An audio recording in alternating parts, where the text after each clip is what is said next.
we've always tried to stay sane, and other people, a lot of them, like to go crazy. That's a competitive advantage. Number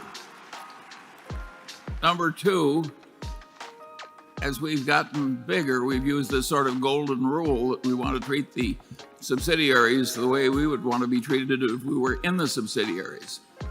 And that, again, is a very rare attitude in corporate America, and it causes people to come to us who don't want to come to anybody else. That is a long-term competitive advantage. We've tried to be a good partner to people who come to us and need a partner with more money. That is a competitive advantage.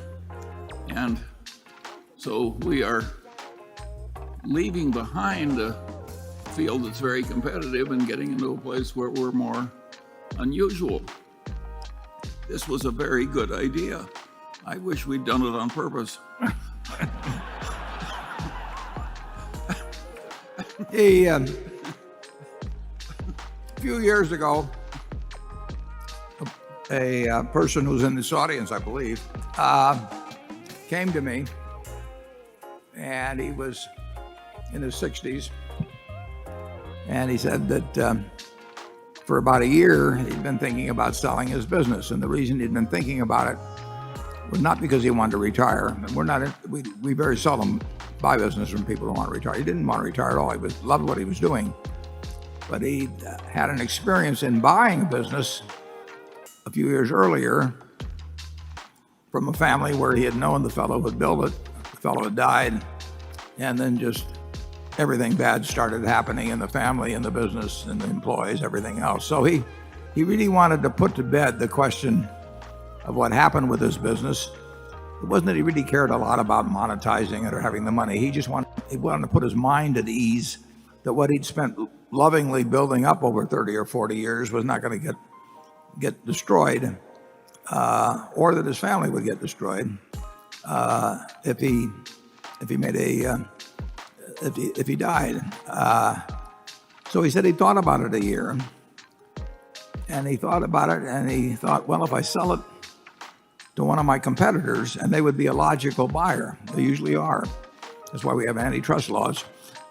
If he sold it to a competitor, they would come in, and basically they would put their people in charge. They would have all these ideas about synergy, and synergy would mean that the people that had helped him build the business over 30 years would all get sacked, and that the acquiring company would come in like Attila the Hun and be the conquering people, and he just didn't want to do that to the people that had helped him over the years.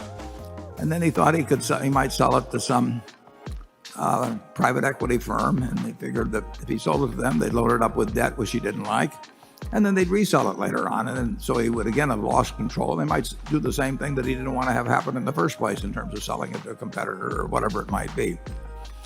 So when he came to me, he described this, and he said, it really isn't because you're so attractive, but he says, you're the only guy left standing. I mean, you're not a competitor, you're not a private equity firm, and I know I will get a permanent home with Berkshire, and that the people that have stayed with me over the years will continue to get opportunities, and they will continue to work for me, and I'll get to keep doing what I love doing, and I won't have to worry about what will happen if something happens to me tonight. Well, that company's turned out to be a wonderful acquisition for Berkshire, and our competitive advantage is we had no competitors.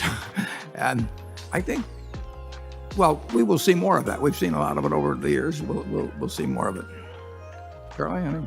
And I don't think you mentioned the fact of developing a shareholder base too. That's different than, we do look at shareholders as partners, and it's not something that a public relations firm wrote for us or anything of the sort. We want you to get the same result we get, and we try to demonstrate that in every way we can.